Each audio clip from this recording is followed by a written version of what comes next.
Hello, this is for Physics 2212 Lab 1, and the purpose of this lab is to prepare charged pieces of clear tape and, after observing their interactions, do an experiment to determine approximately how much excess charge is on the one piece of charged clear tape.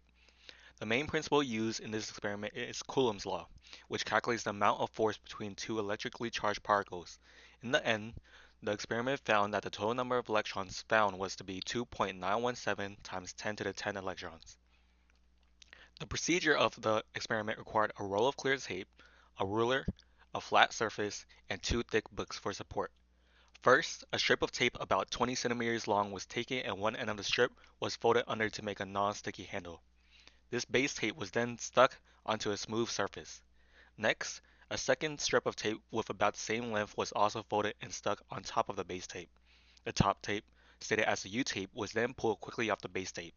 If done correctly, the U-tape is now charged. Observing how the U-tape behaves when near a neutral object, like a hand or table, the tape attracts. When putting two charged U-tapes near each other, they repel. By creating a negative charge clear plastic pen by rubbing it through hair, when near the charged U-tape, the tape attracts, indicating that the U-tape is positively charged. To determine the amount of excess charge on a U-tape, the force from one charged U-tape and another had to be determined. This was done by creating a charged U-tape and placing it floating between two books. This tape is considered as the system tape, tape B. Then by bringing another charged U-tape below tape B, the distance between the two tapes at which tape B begins to float was then measured. The U-tape under tape B is considered exterior from the system, tape A. Before using Coulomb's law to find force, multiple assumptions had to be made.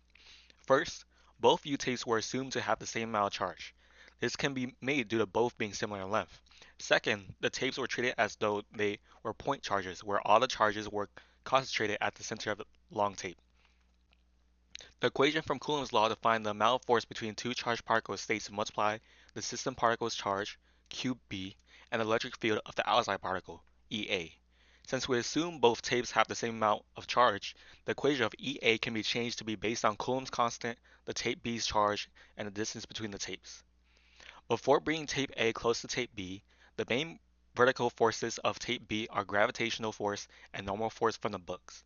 Knowing that clear tape is around 1 gram per meter, the gravitational force is calculated to be 0.00196 newtons. When bringing tape A under tape B, about 0.01 meters of distance was seen between the two tapes. This means the force on tape B from tape A is equal to the gravitational force when both tapes are 0.01 meters away. Substituting gravitational force, Coulomb's constant, the found distance, and solving for QB, it is discovered that the particle charge is 4.667 times 10 to the negative 9th coulombs. Dividing by the coulombs per electron results in 2.917 times 10 to the 10 electrons. Here you see the glow script program to depict the point charges. The top represents tape B as a point charge while the bottom represents tape A.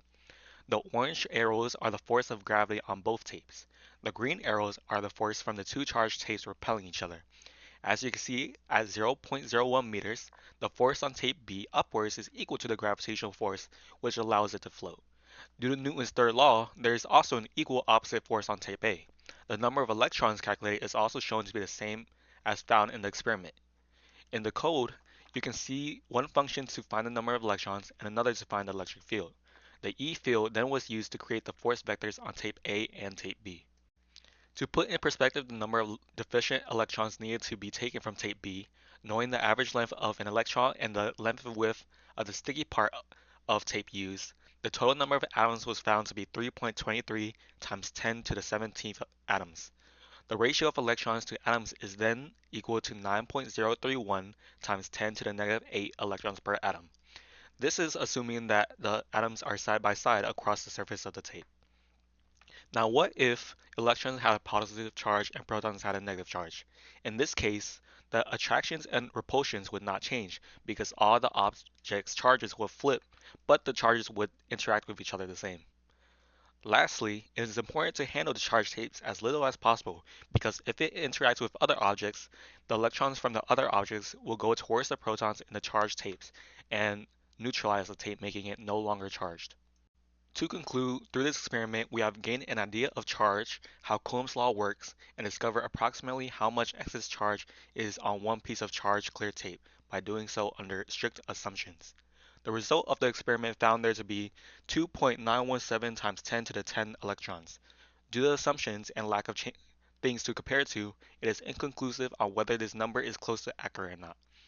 Other possible errors could be the handling of the tape, where charge may have been lost when trying to set up the experiment to find the distance.